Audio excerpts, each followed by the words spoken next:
चर्चा की थी, फंडामेंटल न्यूज़ फ्लो पर भी हमने चर्चा की थी और गौरांग शाह भी अब हमारे साथ जुड़ चुके हैं। Gaurang, good morning. और सबसे पहले इंडसइंड बैंक पिछले पूरे हफ्ते में भारी गिरावट दिखी, आज सुबह फिर एक बार कुछ पॉजिटिव खबर हल्की सी निकल कर आई है और रिजर्व बैंक ऑफ इंडिया का भी बयान आता हुआ नजर आया।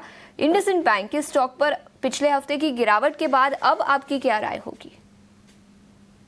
धन्यवाद आशिया, आपका सभी को प्रणाम और शुभ प्रभात हमारे तरफ से। तो पिछले हफ्ते और उसके पहले भी जब ये खबरें आई थी तब हमने हमारे ही चैनल 18 और स्वदेश पर आपके सहयोगी ने प्रश्न पूछा था हमें, और हमने ये राय दी थी कि अनिश्चितता का वातावरण बिल्कुल है। जो खबरें उभर करके आई है, जो नुकसान उनको झेलना पड़ेगा खास करके चौथी तिमाही में, और ये नुकसान जो चौथी तिमाही में इनको झेलना पड़ेगा उसका असर सिर्फ मात्र चौथी तिमाही तक सीमित नहीं रहेगा।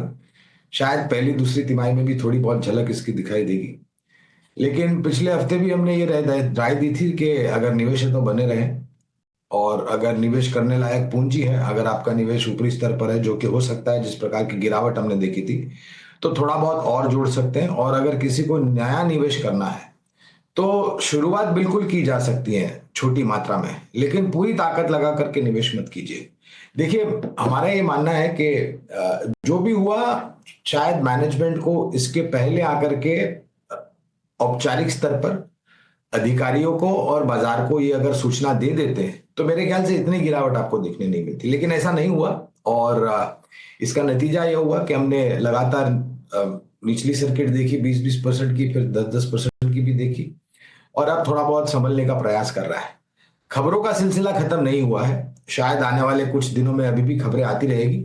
अगर सकारात्मक आती हैं तो बेहतर रुझान हो सकता है, अगर नकारात्मक आई तो शायद थोड़ा बहुत दबाव आ सकता है। इसी कारणवश हम ये कह रहे हैं कि अगर नया निवेश करना है तो पूरी ताकत लगा करके नहीं करना चाहिए, लेकिन शुरुआत बिल्कुल करनी चाहिए।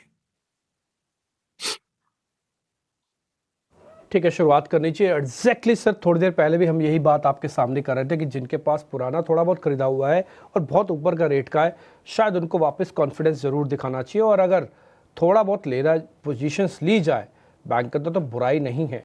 अच्छे रेट पे कई बार शेयर मिल जाते हैं किसी वजह से, तो ये वजह वो बन सकती है। और मैं आरबीआई पे ट्रस्ट करता हूँ, इंडसइंड पे कम। इंडसइंड क्या बोलता है शायद उस पर ट्रस्ट कम होगा, लेकिन आरबीआई ने जांच करके बताया कि भाई कोई दिक्कत नहीं है, सब चंगा सी टाइप है। अगर सब चंगा सी टाइप है तो फिर क्यों ना कॉन्फिडेंस दिखाया जाए।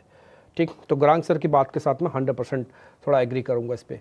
अब आ जाते हैं थोड़ा और शेयर्स की तरफ, फोकस में रहेंगे। और रविंदर अभी उसकी चर्चा कर रहे थे, उसी में से रियल एस्टेट सेक्टर से ब्रिगेड एंटरप्राइजेस कंपनी को 2 नए प्रोजेक्ट्स मिले हैं। एक बेंगलुरु में है, काफ़ी अच्छा रेवेन्यू पोटेंशियल भी है। रियल एस्टेट सेक्टर में हाल फिलहाल में काफ़ी एक्शन रहा है, लेकिन ब्रिगेड एंटरप्राइजेस इस स्टॉक पर चार्ट्स पर देखें तो आपकी क्या राय होगी?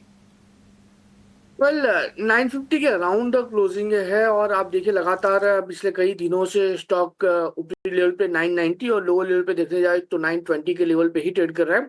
लास्ट ट्रेडिंग सेशन में 950 के अराउंड का क्लोजिंग था। मुझे लग रहा है कि थोड़ा टाइमिंग के लिए इसको अवॉइड करना चाहिए जब तक ये 990 के ऊपर सस्टेन नहीं होता है, क्लोजिंग नहीं देता है। अगर 990 के ऊपर अगर क्लोजिंग देता है तो आपको ये 1050 और उसके बाद ऊपरी लेवल पे 1200 तक के भी लेवल दिखाने के लिए रेडी है। बट फिलहाल जिस हिसाब से स्टॉक ट्रेड कर रहा है, कोई क्लियर डायरेक्शन नहीं मिल रही है, तो लिटरली अवॉइड करके चलने की सलाह रहेगी।